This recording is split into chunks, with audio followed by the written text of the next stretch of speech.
उत्तर प्रदेश के जनपद सहारनपुर पुलिस ने डॉक्टरों से साठगांठ कर फर्जी मेडिकल बनवाने वाले एक शातिर अभियुक्त को गिरफ्तार किया है। शातिर अभियुक्त सहारनपुर मुख्यालय के जिला अस्पताल के डॉक्टरों से मिलकर फर्जी मेडिकल बनवाया करता था, जिसकी शिकायत पुलिस को मिली, जिसके बाद पुलिस ने उसको धर दबोचा। शाहनवाज है, मैं गांव समगोर से बिलोंग करता हूं। मेरी वाइफ मेरे साथ रहना नहीं चाहती थी और मैंने उसके बहुत समझाया। 4 अप्रैल 2021 में मेरी शादी हुई थी और तब से वो मेरे साथ अच्छे से नहीं रहती थी, मुझे अंदर ही अंदर टॉर्चर करती थी। उसके चलते उन्होंने मेरे खिलाफ एक एसिड केस, फर्जी मेडिकल बनवा के एक एसिड केस तैयार कराया और जिसमें मुझे कम से कम 10 साल की सज़ा हो सकती थी। इसके चलते यूपी पुलिस का जो एक निगेटिव चेहरा हम लोगों को दिखाया जाता था, उसके चलते हुए यहाँ पे एक हमें पॉजिटिव फेस देखने को मिला। और पुलिस प्रशासन का और ख़ास तौर पे सहारनपुर पुलिस का मैं तहे दिल से शुक्रिया अदा करना चाहता हूँ। जो आज तक हमें एक नेगेटिव फेस देखने को मिलता था पुलिस का, वो इस केस के चलते हुए उन्होंने हमारे सामने गंभीरता से सच्चाई को ला के रखा और हमें इस अनहोनी घटना से बचा लिया। और सहारनपुर पुलिस का छोटे से लेकर बड़े आला दर्जे के अधिकारियों का सभी का मैं तहे दिल से शुक्रिया अदा करना चाहता हूँ। और मैं उनके लिए, मेरे पास कोई शब्द नहीं है कहने के लिए कि मुझे उन्होंने 10 साल जेल में सड़ने से बचा लिया।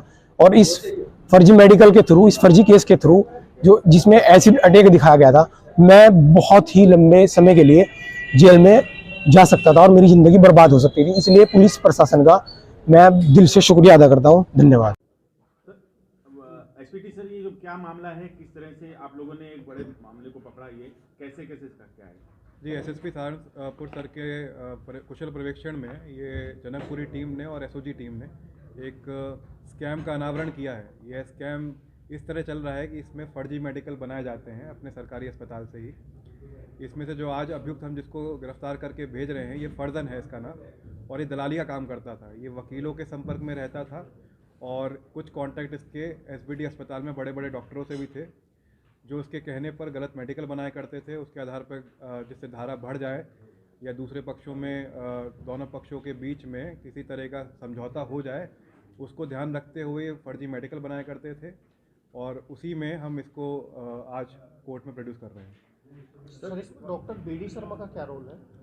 जी हाँ, अभी पूछताछ में जब इससे बात करी है फर्जन से, तो उसमें पूछताछ में कुछ हमें ऐसे साक्ष्य मिले हैं कि ये बीडी शर्मा के संपर्क में रहता था। वो वहाँ पे जब इमरजेंसी मेडिकल ऑफिसर के रूप में बैठते थे तो उनके द्वारा फर्जी मेडिकल कराए गए हैं। उसी साक्ष्यों की अभी गहनता से छानबीन हो रही है, उन्हें वेरीफाई कराया जा रहा है। उनके साथ साथ कई और डॉक्टरों के भी नाम इसमें सामने आ रहे हैं। तो उन्हीं साक्ष्यों के आधार पर और जो हमारी जांच जब हम करेंगे गहनता से, जो अगर उसमें जो भी साक्ष्य सामने आएंगे, उसी के आधार पर हम आगे इसमें गिरफ्तारी करेंगे। सर, प्रथम दृष्टया अगर देखा जाए तो अब तक इनके द्वारा कितने फर्जी मेडिकल बनाए गए होंगे? क्योंकि फर्जी मेडिकल बनवाना तो अपने आप में बहुत बड़ी बात है, क्योंकि किसी का जीवन खत्म हो जाता है, बर्बाद हो जाता है, जेल चला जाता है। आपने बिल्कुल सही कहा है। मैंने इससे पूछताछ जब करी तो इसमें इसने बताया कि पिछले 3-3.5 साल से ये डॉक्टरों के संपर्क में था। औसतन इसके द्वारा बताया गया कि 30-40 मेडिकल इसने बनवाए गए हैं। इसके फ़ोन से कुछ रिकॉर्डिंग्स मिली हैं, उसका हम इस टाइम पर विश्लेषण करा रहे हैं, उनको सुन रहे हैं। तो जैसे जैसे तथ्य सामने आएंगे उन केसेस में भी कार्रवाई की जाएगी। सर, क्या कीमत होती थी फर्जी मेडिकल बनवाने की? डिपेंड करता है मेडिकल पर, किस तरह का मेडिकल बनना है, किस तरह की चोट बननी है, और सबसे बड़ी बात डिपेंड करता है उस पार्टी पर जो मेडिकल बनवाना चाहती है। उसी के आधार पर इनका प्राइस फिक्स किया जाता था।